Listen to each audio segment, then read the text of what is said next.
नमस्कार. अंतरंगातील मनोगतमध्ये आपण वेगवेगळ्या प्रकारचे रंग पाहतो. रंग तनाचे, रंग मनाचे, रंग संगीताचे आणि पुन्हा पुन्हा जगू पाहणाऱ्या तुमच्या आमच्या जीवनाचे. अशाच या जीवनामध्ये अनेक चढ उतार येतात आणि त्या चढ उतारामध्ये आपल्या अवतीभोवती अनेक माणसं आपणाला भेटतात. त्यांची जिद्द, कष्ट आणि त्यांची या जगामध्ये टिकून राहण्याची क्षमता हे पाहिल्यावर आपणाला असं वाटतं आपण काहीच करत नाही. अशाच जिद्दी व्यक्तिमत्व असलेल्या व्यक्ती आज आपल्यासमोर आलेल्या आहेत.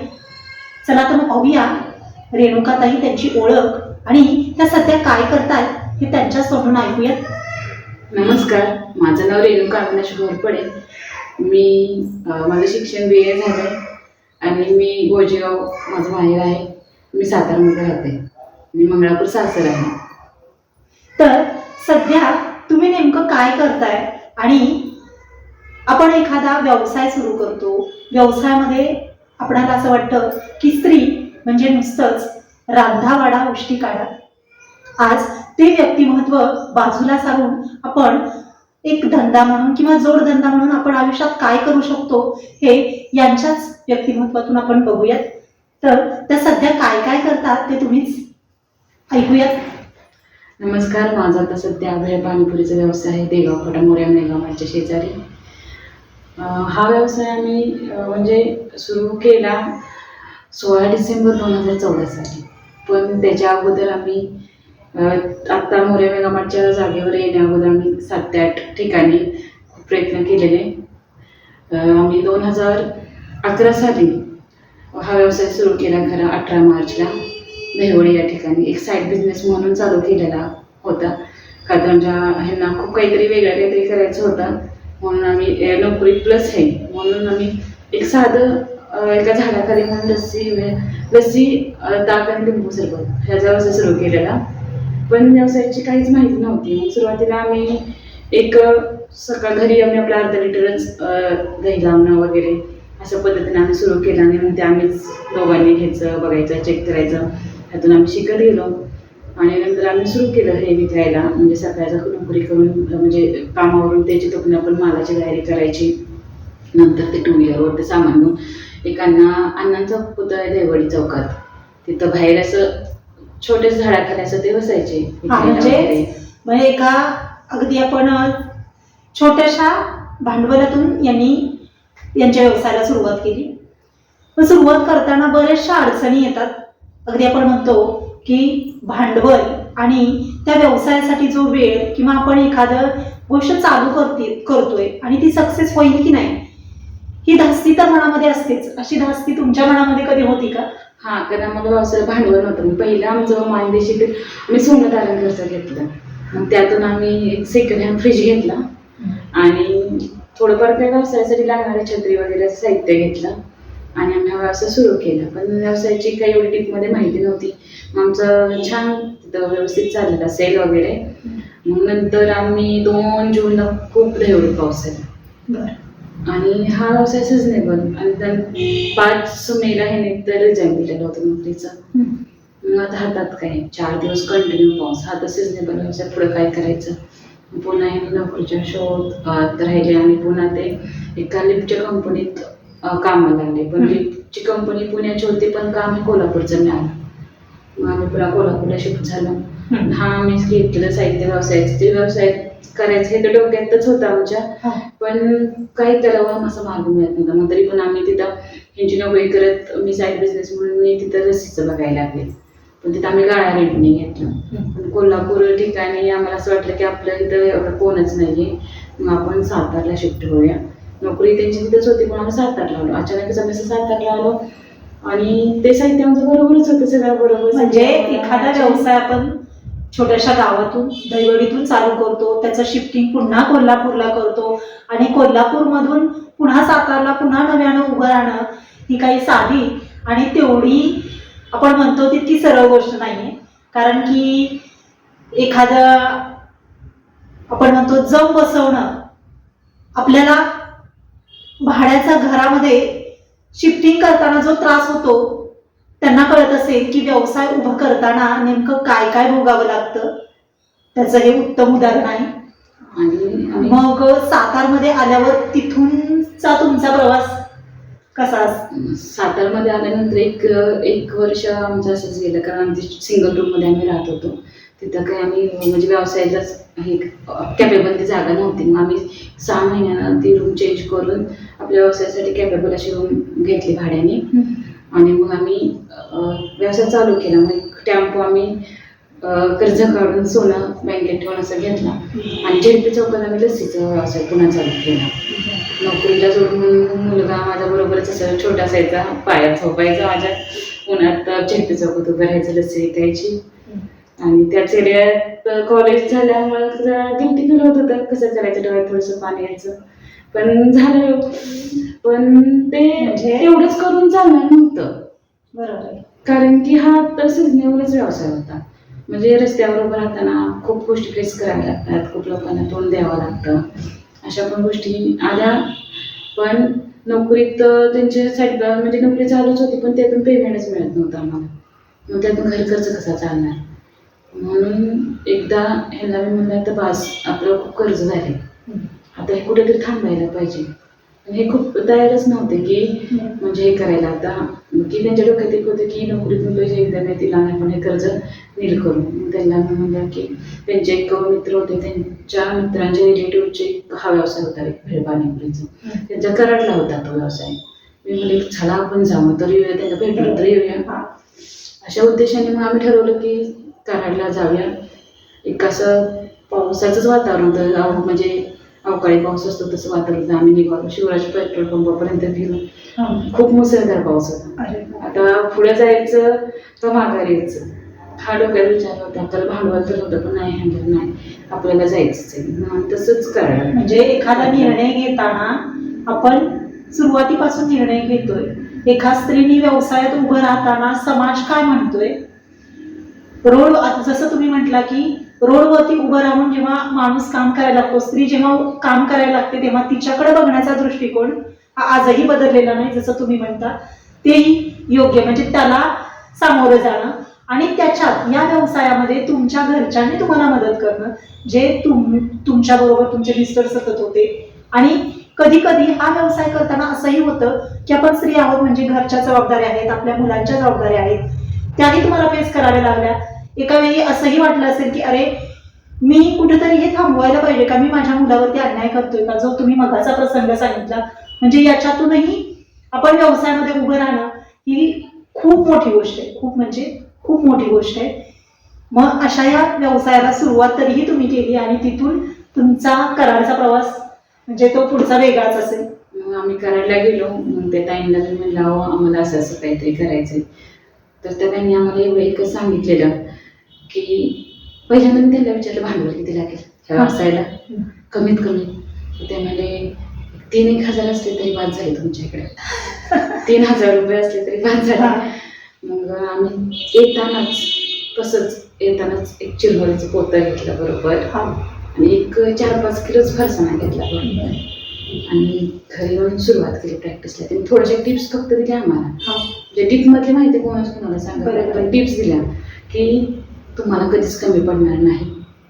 आणि एकच सांगितलं आम्हाला त्यांनी की आम्हाला म्हणजे नाही की आम्ही तुम्हाला हे सांगतो माहिती त्याचे पैसे वगैरे, एक गुरुदक्षिणा एखाद्याला द्यायची असते, त्या पद्धतीने त्यांनी आम्हाला एकच सांगितलेलं की आपल्या लहान बाळांना पण खाल्ला तरी तो त्रास कुणालाही होता कामा नये. म्हणजे की तुम्ही नीतिमत्ता जर व्यवसायात पाहिली तर तुम्हाला कधीच कमी पडणार नाही. म्हणजे एखाद्या माणसाने आपल्याला एखादी गोष्ट सांगताना गुरु हा किती महत्वाचा असतो. मग तुम्ही कोणतीही गोष्ट चालू करा, पण त्या माणसाने सांगितलेले विचार आजपर्यंत तुम्ही जपून ठेवले आणि म्हणूनच कदाचित तुम्ही इथपर्यंत येऊन पोहोचलाय असं मला वाटतं.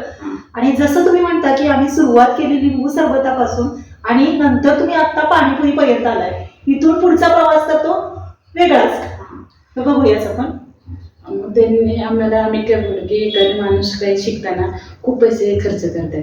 मग आपल्याला त्यांनी काय सांगितले की म्हणजे लहान मुलांनी खाल्लं तरी एखाद्याला त्रास व्हायला नाही पाहिजे, मग आपण त्यांना एक गुरुदक्षिणा म्हणून आपण त्यांच्यासाठी तेवढं करायचं. मग आजपर्यंत आम्ही एवढं काळजी घेतो की एखाद्या लहान मुलांना खाल्लं तरी त्याला त्रास होता कामा नये. नाही. आणि सगळं म्हणजे जेवढं आपल्याला स्वतःला करता येईल एवढ्या गोष्टी आम्ही स्वतः बनवण्याचा प्रयत्न करतो. शिवाय हायजेनिक खूप महत्त्वाचं असते खाण्याच्या बाबतीत. आणि एखादा म्हणजे रोजच्या रोज फ्रेश. आमच्या दुकानात तिथं फ्रीज बघा, घरचा फ्रीज बघा, ह्यामध्ये आमच्या दुकानातलं कुठलंही मटेरियल तुम्हाला फ्रीजमध्ये आमच्या दिसणार नाही किंवा इव्हन तुम्हाला मसाले हे कुठलेही दिसणार नाही आहेत. खूप मोठी गोष्ट आहे. आणि शिवाय मग नंतर मी मानदेशीला मी जॉईन झाले. मग ते तुम्ही जरा कार्यक्रम त्यांचे अटेंड करायला, ट्रेनिंग प्रोग्राम अटेंड करायला लागले. त्यातून मला आपल्याकडे खूप गुण असतात पण ते आपल्याला माहीतच नसतात. जेव्हा आपण 4 माणसात जातो ना तेव्हा प्रत्येकीचे विचार ऐकता कळते की अरे आपण हे पण करू शकतो. असं करत करत मग मसाले आम्ही पहिले रेडीमेड घेत होतो. मसाल्याचे 800 रुपयेचा मसाला, उदाहरणार्थ चाट मसाला जर 600 रुपये किलोला मिळत असेल तर जो आपण स्वतः बनवला तो 250-300 रुपयामध्ये तयार होतो. मग एक फावल्या वेळेचा वेळ मिळेल तेव्हा मग मी प्रयत्न करायला सुरुवात केली. पण महत्त्वाचं म्हणजे माझ्याकडे मोबाईल तेव्हा नव्हता, हे महत्त्वाचं पॉईंट आहे. आणि अँड्रॉइड पण मोबाईल नव्हता. आणि नंतर मग आम्ही आपलं पुस्तकं, आपले थोडेसे पाककलेची पुस्तकं असतात त्यातून, पुन्हा एखादा आपण जे मसाले विकत आणतो त्याच्यावरचे इन्ग्रेडियंट वाचून मग आपण एक वही पेनवर लिहून घ्यायचं की किती मसाला किती प्रमाणात असेल. म्हणजे जर प्रत्येक मसाल्यात जिरं ह्या एवढ्या प्रमाणात असेल तर बाकीचे इन्ग्रेडियंटचे प्रमाण किती टक्केवारीत घेतलेलं आहे. तर असं प्रत्येक मसाल्यात तेच हे असतं. तर मी 4-5 मसाले जेव्हा आम्ही चेक केलं की तेव्हा लक्षात आलं की जिरे आणि धण्याचं प्रमाण असतं त्याच्या पद्धतीत बाकीच्या मसाल्यांचं प्रमाण तसं असतं. अशा प्रमाणे मग मी पाणीपुरी मसाला, चाट मसाला, भेळ मसाला आणि महत्वाचं कच्ची दाबेली मसाला हे शिकले. कच्ची दाबेली मसाला शिकायचा प्रश्न म्हणजे काय झालं, कच्ची दाबेली मसाला सातारा जास्त अवेलेबल नसायचं. माझी बहीण पुण्यातून पाठवायची आणि मग आम्ही जास्त करून मराठा कॉलेज कोल्हापूरचे त्यांचं घ्यायचो. पण त्यांच्या कंपनीत प्रॉब्लेम झाल्यामुळे त्यांचं पण मिळणं मुश्किल झालेलं. आणि मग ह्यांना म्हणलं आपणच ट्राय करूया. तो प्रयोग आमचा इतका सक्सेस छान झाला. पहिल्यांदा आम्ही ड्राय मसाला बनवला. ड्राय मसाला पण एकदम परफेक्ट झाला. सेम टू सेम सुहाना मसाला जसा आहे सेम. म्हणजे आम्ही नंतर आम्ही मानदेशी ट्रेनिंग प्रोग्राम जेव्हा करतो आम्हाला कॉस्टिंग करायला शिकवलं जातं. म्हणजे 10 रुपयाचा मसाला पॅक होतो म्हणजे तेव्हा त्याची मॅन्युफॅक्चरिंग कॉस्टिंग ही 3 रुपये तरी निघायला पाहिजे. मग मी ते ऑन पेपर असं काढलं की माझी जेव्हा मी दाबेली मसाला बनवला तेव्हा माझी मॅन्युफॅक्चरिंग 10 जो मसाला आपल्याला मिळतो 10 रुपयाला सुहानाचा, माझा मसाला सेम प्राईस निघाला. मग कॉन्फिडन्स आला की आपण हे करू शकतो. असं करत एकदा मी बोरगावला ट्रेनिंग प्रोग्राम मानदेशीच होता तेव्हा वनिता शिंदे मॅडम होत्या. त्या मला म्हणाल्या रेणुका मॅडम तुम्ही ओला मसाला करू शकता का? हो, ओला मसाला शक्यतो मार्केटमध्ये नाही आहे दाबेलीचा. सांगते कारण ड्राय मसाले सगळ्यांचेच आहेत. ओला मसाला असणं म्हणजे खूपच वेगळं आहे की रेडी टिकवणं, किती दिवस टिकणार हे तुम्हाला त्याच्यावरती प्रोसेस किंवा ते करून बघावं लागलेलं असं. एकदा मी असंच म्हणलं बघूया ट्राय करतो. मॅडम म्हणल्या तरी आपण करायला काय हरकत आहे. मी ओला मसाला असा बनवला दाबेलीचा. 4 डबे केले. त्या 4 डब्यात मी ठेवला. हा मसाला किती दिवस राहतोय पण त्यासाठी मी कोणतेही प्रिझर्वेटिव्ह वापरला नाही. त्याची लॅब टेस्टिंग पण पहिल्यांदा हे ट्राय केलं त्याच्यानंतर मग मी लॅब टेस्टिंग रिपोर्ट काढला. तर विदाउट प्रिझर्वेटिव्ह माझा दाबेली मसाला 4 महिने काहीही होत नाही. अरे वा. आणि किती ग्रॅम बटाटा घेतला त्याला किती ग्रॅम मसाला टाकायचा त्या पद्धतीने जर तुम्ही भाजी बनवली तर तुमची माझी आणि तुमची दाबेली 100% एक सारखेच होते. असे जे कस्टमर मुंबईचे मला मिळाले त्यांनी माझा नंबर कुठून शोधून काय नाही माहित नाही. मला फक्त म्हणजे तुमच्याकडे जेवढं असेल तेवढं मला पाठवा. त्यांना थालीपीठचं पीठ वगैरे पाहिजे होतं. दाबेली मसाला त्यांना पाठवला पण त्यांनी पण लगेच त्या दिवशी कुरिअर पोहोचले की त्या दिवशी व्हिडिओ कॉल करून मला विचारलं कसं बनवायचं वगैरे. त्यांची पण दाबेली खूप छान झालेली. हो ना. म्हणजे आपण बघितलं की माणूस म्हणतो आत्ताच्या जमान्यात माझ्याकडे मोबाईल नाही, माझ्याकडे भांडवल नाही, माझ्याकडे पैसा नाही, माझ्याकडे घर नाही, मी कोणताही धंदा कसा सुरू करू. पण याचं उत्तम उदाहरण यांनी सांगितलेलं आहे. म्हणजे स्वतः मसाले तयार करताना त्याच्यावरती प्रोसेस त्यांनी स्वतः केलेली आहे आणि त्याची सुरुवात ना गुगल, ना व्हॉट्सअप, ना फेसबुक, स्वतः पाककलेची पुस्तकं आणून वाचून म्हणजे एक प्रकारचा अभ्यासात्मक विचार करूनच या धंद्यामध्ये त्या स्वतः उतरलेल्या आहेत आणि त्याच्यातून स्वतःचे मसाले तयार करणं ही खूप मोठी गोष्ट आहे. मग तो त्यांनी जसं सांगितलं की ओला मसाला कच्चे दाबेलीचा जो कुठेही अवेलेबल नव्हता तो त्यांनी प्रोसेसिंग करून सगळं मिळवून देणं म्हणजे खूप मोठी गोष्ट आहे. आणि त्याच्याही पुढे जाऊन मला असं वाटतं तुम्ही बरेच कार्यक्रम आता सध्या करताय. जसं तुम्ही मला सांगितलं होतं की भीमथडीचा जो अनुभव तुमचा होता तो तुम्हीच सांगावा असं मला वाटतंय. भीमथडीला म्हणजे माझ्या एक मैत्रीण होती, तिला खूप इच्छा होती भीमथडी करायची. मग ती मला म्हणली की मला प्लीज माहिती मिळेल का. मग कारण की माझ्या मला असं ओळखीच्या वाटतंय होत्या.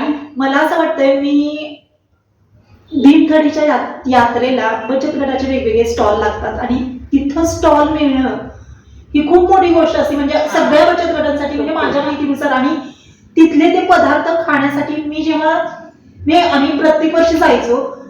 तो एक अनुभव वेगळा असतो कारण की त्याच्यामध्ये आपण म्हणतो ना हॉटेलमध्ये जे असतं ते त्या भीमथडीच्या जत्रेत नसतं.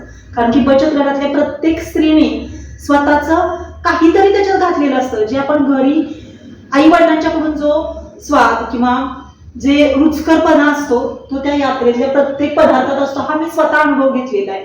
त्याच्यामुळं तिथला अनुभव तर तुम्हाला असं वाटत असेल की म्हणजे मी स्वप्नातच आहे. तर तो अगदी तिथं जाण्यापासूनचा प्रवास कसा होता तुमचा. त्या ताई मी मेळ्याच्या होत्या, त्यांना तांदळाचा स्टॉल लावायचा होता.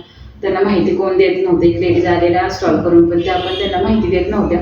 मग मला एक आठवलं की माझ्या ओळखीचे त्यांनी भीमथडी जत्रा केलेली आहे, कारण आम्ही एका ट्रेनिंग प्रोग्रामला एकत्र होतो. त्रिपुटीच्या ताई आता नाही आहेत, खूप छान होत्या त्या.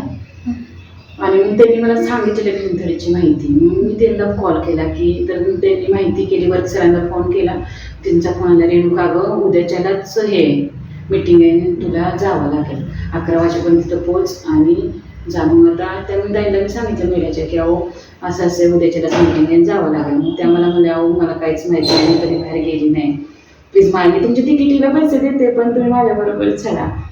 मी म्हणलं मला तिकिटीला वगैरे काही पैसे नको, मी तुमच्याबरोबर येते. मग आम्ही असं गेलो शोधत बारामतीतनं. पुन्हा ते माळेगावला त्याचं बुकिंग असतं, माळेगावच्या कॉलेजला शरद पवारांचं कॅम्पस आहे तिथं. आणि हा इव्हेंट सुनंदा पवार भरवतात, रोहिदाची आई. मग तिथं गेलो तर फॉर्म वगैरे भरायचं चाललेलं. आम्ही आपल्या एका साईडला बसलेली, त्यांना मला तर स्टॉल करायचंच नाही, मी आपल्या तुमचं तुम्ही बघा, मी शांत एका साईडला बसते. मग तिथे एक सावंगी सर होते, ते आले, मॅडम का हो तुम्ही बसले. म्हणजे काय नाही, त्यांच्यावर आली, मला काही स्टॉलची हे मॅडम प्लीज फॉर्म तरी भरा, काय प्रॉब्लेम आहे तुम्हाला फॉर्म भरायला, काय झालं तर झालं. म्हणून फॉर्म भरला. माझा आपलं भेळ पाणीपुरीचा व्यवसाय, माझा पहिला अनुभव काहीच नसतं ना, मग मी भेळ पाणीपुरीच टाकलाय. फॉर्म जेव्हा सबमिट करायला मी गेले तर सर म्हणले हे काय तुम्ही टाकले, भेळ पाणीपुरीला आपण अलाउड करत नाही, कारण हे तसं गावरान मेनू असतात. मला फक्त थालीपीठ बनवायला येतं एवढं मला माहित होतं, पण एवढं चांगलं बनवायला येतं कुणालाच नाही, मलाच माहित होतं असा प्रकार. आणि मग काय झालं, मी फॉर्म भरला, म्हणलं सरांना म्हणलं तुम्हीच टाका थालीपीठ. पण काहीकांच्या लिस्ट खूप मोठमोठे होते, पण माझा एकच मेनू होता फक्त थालीपीठ. आणि मग आलो, त्यांना सांगितलं आणि तेव्हा त्याची फी 17,000 होती. आणि खूप कॉल आला तिथून आम्हाला की तुमचं सिलेक्शन झालंय आणि तुम्हाला स्टॉल मिळालेला आहे. पण आता स्टॉल मिळाले, असं सिलेक्शन आले, डीडी काढायचा 17,000चा, डीडी वगैरे सगळं काढलं. पण आता एखाद्या ताईने सांगितलं, जिने आम्हाला स्टॉलची माहिती दिली, की त्यांनी सेल केलेला 70,000 रुपये भीमथडी जत्रेला. मग काय झालं, तर 70,000चा सेल करायचं झालं तर मग थालीपीठचं पीठ किती बनवायला लागेल आणि किती थालीपीठ निघल्या गेल्यानंतर आपल्याला 70,000 रुपये मिळणार. मग एक वही पेन घेऊन बसल्यानंतर 1 किलोमध्ये थालीपीठ किती होतात बरं. मग 1 किलोमध्ये थालीपीठ आपण 100ला जर लावल्या तर 1 किलोमध्ये थालीपीठ किती होतात. आणि 70,000 रुपये जर आपल्याला कमवायचे असतील तर आपल्याला पीठ किती तयार करावं लागेल. तिथून पुढं मग आमची तयारी. पुन्हा मग आम्ही ठरवलं की सगळं वजन काटावर करायचं. मग ते माल बनवायचं, पिठाचं प्रमाण म्हणजे सगळे धान्य आम्ही वजनावर घेणार. मी म्हणलं मी बनवते, हे माझं वाटीचं प्रमाण आहे, वाटीचं वजन प्रमाणात करायचे ना.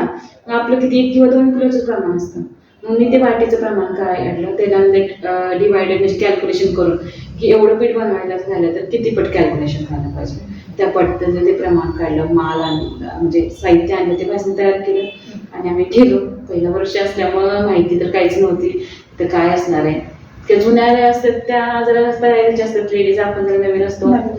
शेजारच्या एक लेडीज होत्या, मला सेलच होऊन देत नव्हते, त्यांचं पण थालीपीठचं स्टॉल होतं. 2 दिवस झालं सेल म्हणून आमचे हे म्हणले बस आता रेणुका माघारी जायचं. हा, आता हे 70-80 हजाराचं जे भांडवल लावलेलं आहे हा. ते कसं करायचं म्हणजे असं. अपयश पण येतं तुम्हाला, पहिल्यांदा अपयश येतं आणि अपयश आल्यानंतर आपल्याला असं वाटतं आपण हे इथंच थांबायला हवं का. पण हा अनुभव तुम्हाला दिला असेल की कदाचित आपण थांबलो तर संपलो. ते टिकून राहणं पुढच्या तुमच्यासाठी कसं महत्वाचं होतं हे खूपच गरजेचं आहे. कारण की तुम्ही जर खरंच तिथून निघून आला असता तर मला नाही वाटत आहे आज तुम्ही इथं असता. म्हणजे व्यवसायामध्ये रिस्क घेणं हे खूपच गरजेचं असतं. पूर्वीच्या काही माणसं म्हणायची की अंथरूण पाहून पाय पसरावं, पण हल्लीची मुलं म्हणतात अंथरूण पाहून पाय पसरायचं नसतात, आपलं अंथरूणच आपण मोठं करत जायचं. तसं ह्यांनी स्वप्न पाहिलेलं 70,000चं आणि ते कदाचित त्याला दिशा या दृष्टीने मिळत असेल. मग पुढचं तुम्ही कसं केलं, म्हणजे 2 दिवसानंतर 2 दिवसानंतर ह्यांचे एक मित्र आहेत चव्हाण म्हणून, सूर्यकांत चव्हाण, ते आलेले. मी त्यांना बोलले की हे भाऊजी जे म्हणतील तो आपण निर्णय घ्यायचा. आणि भाऊजींनी आमच्या सांगितलं ह्यांना की अविनाश असं पण नुकसान झालं आणि तसं पण नुकसान झालंय. बघ 3 दिवस थांबल्यानं काही फरक पडत नाही. मग ह्या दोघांची चर्चा झाली. मग मी तिथून निघून गेली डायरेक्ट. ते वेगळंच अंगात हे असतं आपल्या तेव्हा की आता नाही बस. मग डायरेक्ट मी सुनंदा पवार मॅडमच्याकडे गेली आणि तिथं गेली. मॅडम मला असं शेजारच्या ताई सेल करून देत नाही, त्यांच्याकडं तुम्ही फॉर्ममध्ये सांगताना 4 ते 5 माणसं अलाउड केले, त्यांच्याकडे 7 ते 8 माणसं आहेत आणि माझ्याकडे मनुष्यबळ करणं असल्यामुळे मी तेवढं नाही करू शकत. त्या मॅडमने काहीच एक शब्द बोलले नाहीत माझ्याबरोबर. फक्त माझं म्हणणं ऐकून घेतलं आणि मला फक्त स्टॉल नंबर विचारला आणि बस म्हणल्या ठीक आहे म्हणले. ठीक आहे म्हणलं आणि त्या पुढे निघून गेल्या. तेवढ्यात मला फोन आला भाऊजींचा आमच्या, वहिनी तुम्ही कुठे आहे? म्हणलं का हो, तुम्ही नक्की कुठे आहे सांगा, कारण की हे तर सगळेजण जमा झाले. म्हणजे बघा मी मॅडम 2 मिनिटाचं झालं असेल की तेवढ्या माझा नाही मी तिथंच होती मॅडमच्या. मॅडम थोड्याशा पुढे गेल्या. त्यांचा तो मॅनेजमेंटचा ग्रुप असतो की प्रत्येकाला 10 स्टॉल वाटून दिलेले असतात की त्या 10 स्टॉलमध्ये काही चाललेलं असेल, काही प्रॉब्लेम असेल, कोणाला काही त्रास होत असेल तसं तसं मी मॅनेज तुम्ही करायचं. ते माझ्यापर्यंत येऊन द्यायचं नाही. तर मॅडमने फक्त मला स्टॉल नंबर विचारला. आमच्याला जे शिक्षण सर होते त्यांना बहुतेक कॉल मॅडमने केला असेल आणि मला सर्वांचं फोन आला. तिथे सगळे टेबलवर येऊन बसले. कमीत कमी 7 ते 8 लोक आमच्या टेबलवर येऊन बसलेली त्यांची मॅनेजमेंटची. आणि मला फक्त मग मला आलेले 5च मिनिटात आले. मग मी जाऊन बघते तर हे सगळे टेबलवर बसले. मॅडम तुम्ही डायरेक्ट त्यांच्याकडे का गेला, आम्हाला तुमचे प्रॉब्लेम सांगायचे ना. मला काय माहित नव्हतं, पहिलं वर्ष आहे माझं. फक्त प्रॉब्लेम असं आहे की म्हणा तुम्ही चेक करा. मी मॅडम याचे सांगितले तर त्यांनी चेक केलं. म्हणजे मॅडम तुम्ही बोलताय ते त्यांनी खरं आहे का खोटं आहे पहिल्यांदा जज केलं. मॅडम तुम्ही खरंच बोलताय, फक्त तुमची इच्छा असेल तर तुमची तयारी असेल तर आम्ही तुम्हाला स्टॉल चेंज करून देतो. मग त्यांनी आम्हाला, आम्ही सपोज 5 नंबरला होतो तर आम्हाला 2 नंबरचा स्टॉल त्यांनी दिला. म्हणजे किती 2 स्टॉल फक्त आम्हाला पुढे दिला आणि रात्रीच्या 2 वाजले आम्हाला स्टॉल चेंज करायला.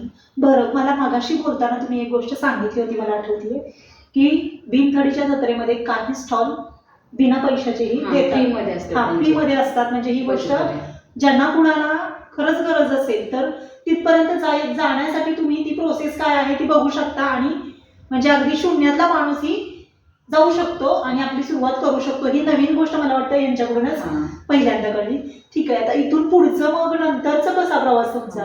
कारण की स्टॉल तर तुम्ही रातोरात बदलला, पण नंतर स्टॉल बदलला म्हणून लगेच आपण सेल होईल असं नाही ना. मॅडमने माझी कंडिशन बघितलं. मॅडमने मला अलाउड केलं की तुम्ही काही विकू शकता. तर काही विकू 11th आवरला आपण कोणतं मटेरियल तयार करू शकतो. पण मी जाताना काय केलं, एक 5 किलो बेसन बरोबर नेलं. मी म्हणलं की आमचे म्हणजे कशाला घेतले तुम्ही बेसन? मला असं आपल्याकडे बरोबर चुकून आपल्याला कोथिंबीर वडी करायची असेल तर आपण करूया 5 किलो.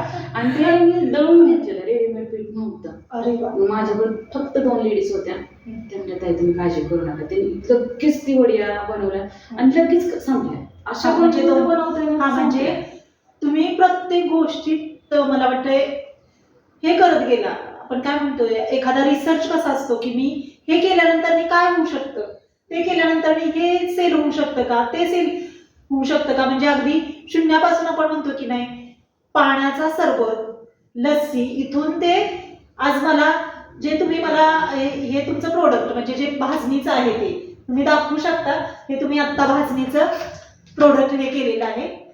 थालीपीठ भाजणी त्यांचं प्रोडक्ट आहे. आणि आत्ता नवदुर्गाचा नवरात्रोत्सव चालू आहे. त्याच्यामध्ये मला वाटतंय की आपण गावाकडे यांना बरेच जण धपाटे म्हणतात, कोण कोण भाजणीचं थालीपीठ म्हणतं. तर ह्या अतिशय रुचकर आणि किती प्रकारच्या याच्यापासून बनवलेले ह्या 13 प्रकारचे इंग्रेडियंट मल्टीग्रेन आहे आणि पूर्ण तुम्ही एकदा बनवून बघा म्हणजे तुम्हाला कळेल की चव म्हणजे कशी आहे. अशा प्रकारचा यांचा प्रोडक्ट आहे. ज्यांना कोणाला हवं असेल त्यांनी यांचा नंबर वगैरे मी टाकेन आपल्या कमेंट बॉक्समध्ये, त्याच्यावरती कॉन्टॅक्ट करून मिळवू शकता. आता त्यांचा बहुतेक सेल चालू आहे मला वाटतंय. असेल.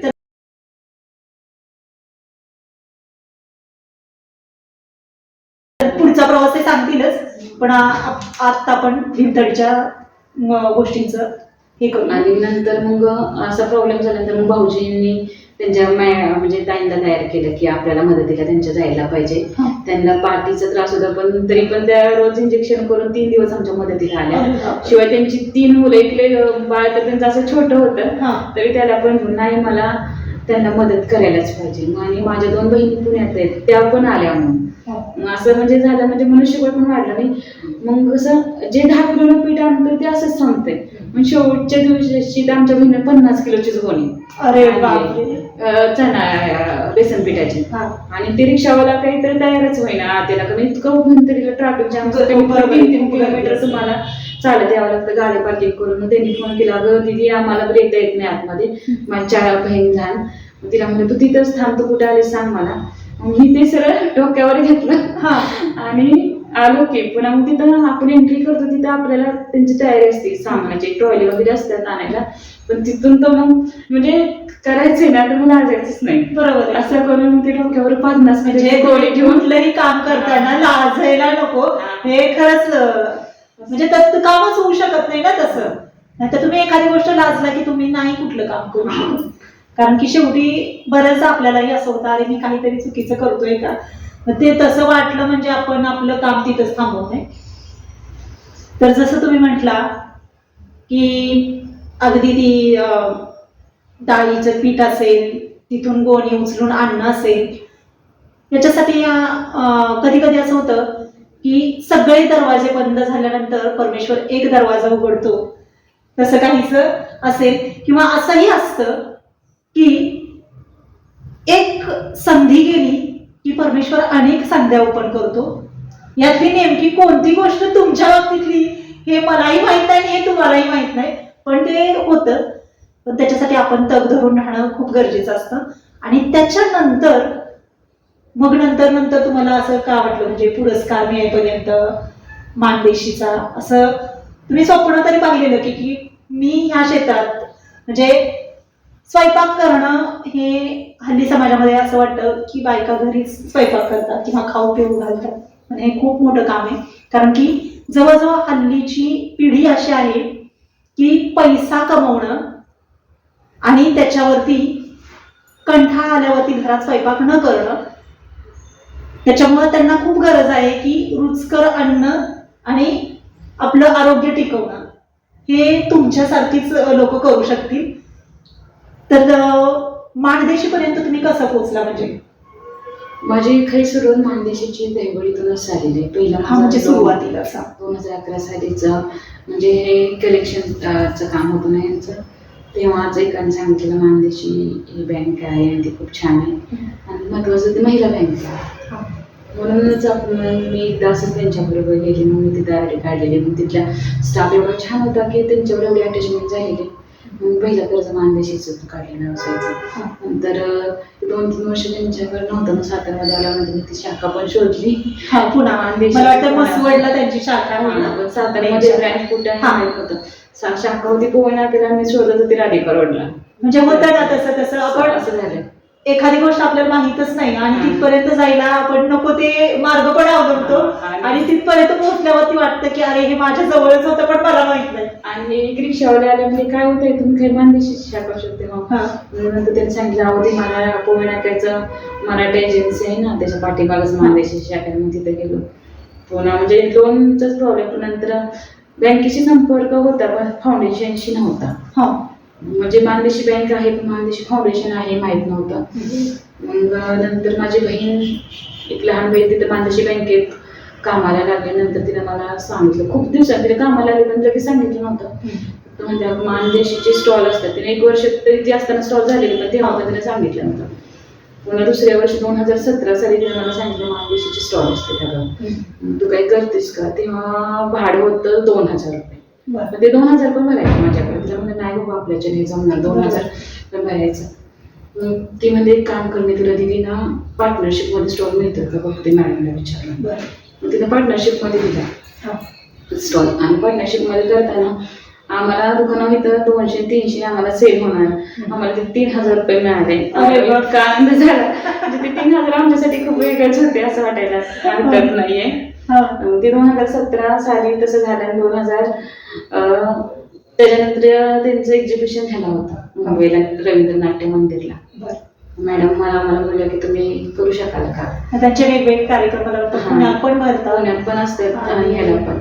रवींद्र नाट्य मंदिरला त्यांनी आम्हाला विचारल्यानंतर फक्त एक लेडीज होती, त्यांना मी म्हटलं अगं कसं असतं मानदेशीचं.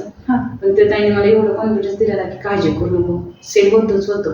1 लाखाचा सेल होतो एवढं डोक्यात ठेवा चल एवढं सांगितलं. त्यांचा पापड कुरवड्याचा बिझनेस होता तरी पण मला सांगितलेलं होतं. मी 45,000चं म्हणजे त्यांना मी बोलले की तुमचं आल्यावर मी पैसे देते पण मला आता माल द्या. त्यांनी विश्वासाने मला माल दिला. आणि त्यात भीमा कोरेगावचा हे झालं प्रकरण झालं. त्यामुळे आम्ही उद्या जाणार होतो, ते आजच निघालो. निर्णय पण घ्यावे लागले तरी तुम्ही आला की तुम्हाला उद्या नाही आता म्हणजे उद्या सकाळी आम्ही निघणार होतो, ते आज दुपारीच आम्हाला जायचं असं ठरलं. गाड्या लोड कराव्या लागणार आहेत आपल्याला आत्ताच्या आत्ता. ते पटपट सामान आम्हाला जेवढं शक्य होतं आम्ही गोळा केला आणि ते आम्ही निघालो. आता आम्ही गाडीतून चाललो होतं भीमा कोरेगाव तर चाललंय. पण जागोजाग खूप टेन्शन होतं, गाडी डोंगर वगैरे झाले तर गाडी आत सोडणार का नाही मुंबईत गेल्यावर, अशी चर्चा चाललेली सगळ्यांची. आणि मग जाताना त्या डोळ्यात खूप पाण्यात होतं का ते चाललंय खरं होईल का नाही. तिथं गेल्यावर झालं स्टॉल वगैरे मिळाला छान. फक्त तिने सांगितलं सेल होतो. पहिल्या दिवशीचा सेल आमचा 7,000 रुपये. दुसऱ्या दिवशी 4 दिवसाचाच. आणि आता हे 45,000 रुपये लोकांचे द्यायचे तसे. नंतर दुसऱ्या दिवशी झाले आमचे 9,000. 7 आणि 9चा हिशोब काढला तर 16,000च होते. आणि 45,000 द्यायचे कसे पुन्हा टेन्शन. पण दुसरा आणि तिसरा दिवस आमचा असा गेला. तिसरा दिवस आमचा 28,000 आणि शेवटचा दिवस आमचा 36,000. एका दिवसाचा सेल आमचा 36,000चा झाला. पण असं का झालं तर आम्ही प्रत्येक कस्टमरला एक वाक्य बोलत होतो, प्लीज एक्झिट एक वही आहे त्या वहीवर आमचा फीडबॅक द्या. म्हणजे आम्ही काम करत फक्त लोकांना सांगतो तुमचा फीडबॅक जातोय आणि मग पब्लिसिटी. पहिल्या दिवसाचेच कस्टमर 4थ्या दिवशी आम्हाला सांगत होतो अहो आम्ही परवा खाऊन गेलोय बरं का, हे आमच्या रिलेटिव्ह आम्ही घेऊन आलोय.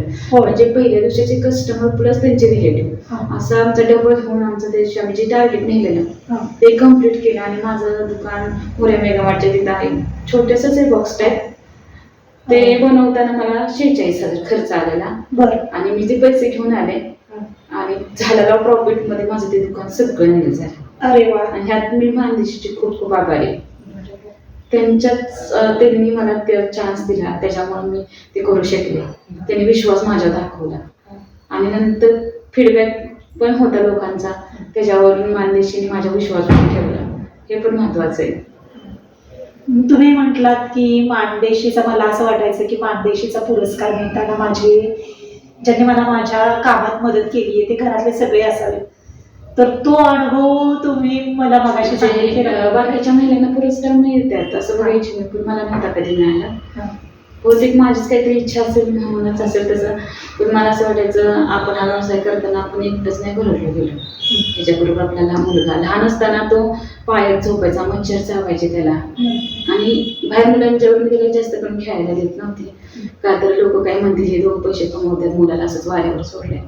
मग तो आमच्याबरोबर बसायचा, पाठीवर छोटे खातून असायचं त्याच्यावर तो अभ्यास करायचा. आणि मला असं वाटायचं की माझा पुरस्कार मिळताना मी त्या माझ्यासाठी तो पुरस्कार नसणारच आहे, कारण ह्याच्याबरोबर हे 3 पण आहोत आम्ही सगळ्यांना. पुरस्कार देताना कधी पण महिलांनाच दिले जातात, पुरुषांचा विचार कोणच करत नाही किंवा मुलांचा पण विचार कोणच करत नाही.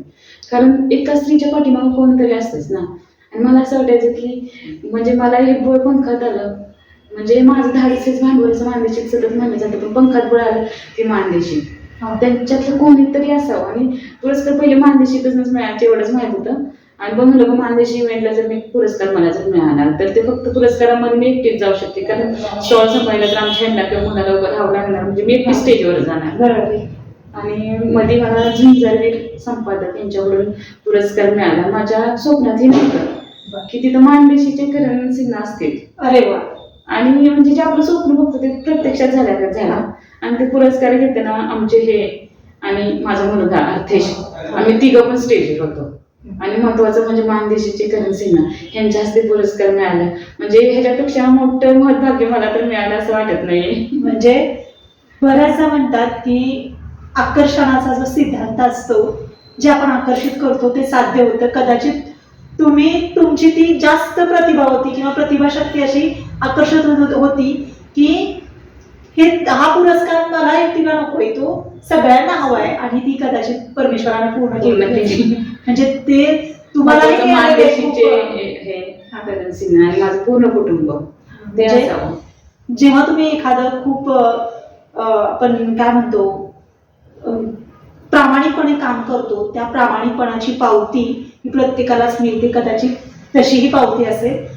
आणि इथून पुढं तुम्ही म्हणता की माझे हे जे प्रोडक्ट आहेत ते परदेशातही गेले तर ते कशा प्रकारे तिथून तुम्ही एक कस्टमर आहेत आमचे, त्यांच्या रिलेटिव्ह खूप त्यांनी इथे खायला घातलं त्यांच्या घरी बनवून. नेदरलँडचे होते ते आणि त्यांना खूप आवडलं, मग त्यांनी ते मागवलं. ते कस्टमरने आम्हाला आवर्जून सांगितलं विचारलं की हे पीठ तुमचं 6 महिने टिकू शकतात. त्या पिठाचे मी लॅब टेस्टिंग रिपोर्ट सुद्धा काढलेले आहेत. आणि हे पीठ म्हणजे 6 महिने टिकतं मी त्यांना सांगितलं का. आणि ते म्हणजे नाही हे आम्हाला नेदरलँडला पाठवायचंय, त्या उद्देशाने आम्हाला सांगा. काही कस्टमर अमेरिकेला पण पाठवतात, पण जास्त नाही जात पण थोडं प्रमाणात जातं, पण पाठवतात. ह्याचा खूप अभिमान आहे ना की आपल्याकडून घेऊन पाठवतात.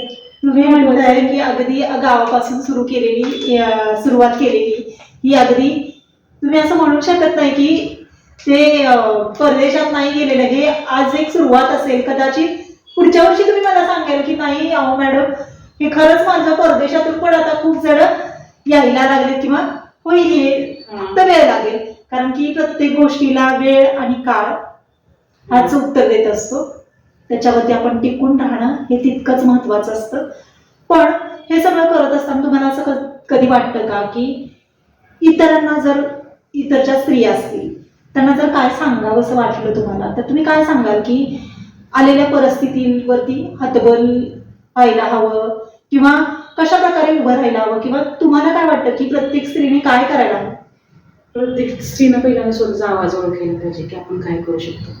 प्रत्येक स्त्रीच्या मनात खूप कलागुण असतात, पण तिला ते माहीतच नसतं. मी माझ्या आईला फक्त विचारायला अगं मी असं असं काहीतरी करते, रस्त्यावर उभे राहते, तुला आवडेल का. माझी आई म्हटली की दुसऱ्याच्या बांधाला जाण्यापेक्षा तू स्वतःचं काहीतरी करतेस हेच खूप महत्वाचं आहे. बरोबर. आणि प्रत्येक स्त्रीनं असंच करावं असं मला वाटतं की स्वतःचा आतला आवाज ओळखावा. कारण सगळ्यांच्याकडे गुण असतात ते प्रत्येकीला माहीतच नसतात की आपण काय करू शकतो. आपण फक्त बाहेर पडायला सुरुवात करा, तुम्हाला मार्ग मिळत जाईल. बरोबर आहे. म्हणजे त्यांना एकच सांगायचंय, स्त्रीने माझ्यातल्या मीला ओळखलं पाहिजे. आज तुमच्यातही एक मी आहे. कदाचित तुम्ही बाहेर पडलात तर ती तुम्हालाही सापडेल. आणि त्यांच्या या इथून पुढच्या प्रवासाला आपण शुभेच्छा देऊयात, असेच त्यांची भरभराट होऊ. धन्यवाद.